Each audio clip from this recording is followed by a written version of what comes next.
마지막으로 손끝 누르기가 면역력 향상에 도움을 준다고 하니 참고 바랍니다.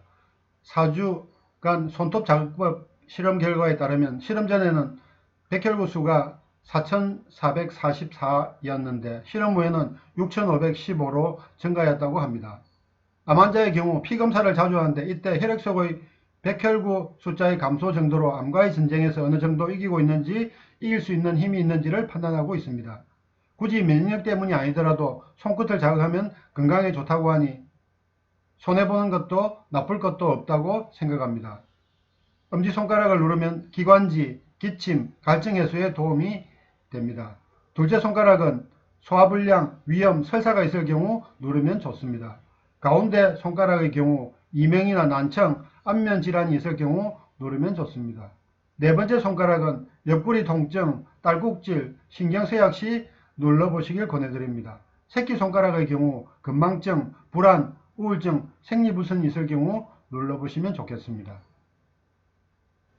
이제까지 소개해드린 면역력 향상 방법들이 쉽다고 생각하셨나요? 그렇다면 그 방법들 중에서 자신에게 맞는 방법을 꾸준히 실천하시면 됩니다. 그러나 이런 방법들이 힘들고 번거롭다고 생각되시면 마지막 제가 꾸준히 하고 있는 방법을 소개해드리겠습니다. 그러나 이 방법만으로 면역력이 향상된 것인지는 확실하게 검증된 데이터는 없음을 먼저 말씀드립니다. 단지 이 방법을 실천하고 나서 면역력이 높아진 상황을 계속 유지하고 있어 그렇게 추측하고 있습니다. 그 방법은 바로 발끝치기입니다. 발끝치기를 시작하게 된 계기는 면역력을 높이기 위한 것은 아니었습니다. 지인이 보내준 카톡의 내용에는 발끝치기를 통해 건강상 많은 점들이 좋아졌다는 내용들이 있었습니다. 그러나 그렇게 많은 정보 중에서 내 눈을 끌어당긴 것은 시력이 좋아진다는 것이었습니다. 고등학교 2학년 때부터 안경을 끼기 시작한 저로서는 당연히 관심이 가는 부분이었습니다. 2년간 하면 안경을 벗을 수 있다는 사실을 굳게 믿고 시작하였습니다. 2014년 2월 18일부터 시작하였는데 처음에는 1분간 실시하였습니다. 처음에는 1분 동안 하는 동안에 허벅지 안쪽이 무척 아파왔습니다. 그렇게 시작한 발끝치기가 2분, 3분을 넘어 5분까지 이르렀습니다. 지금까지 10년 이상 실시 중인 이 발끝치기가 이 글을 쓰고 있는 2021년 2월에는 아침에 10분 동안 약 1500개 정도를 실시하고 있습니다. 이 발끝치기는 절 운동과 비슷하게 1년에 360일 이상 실시하고 있는 중입니다.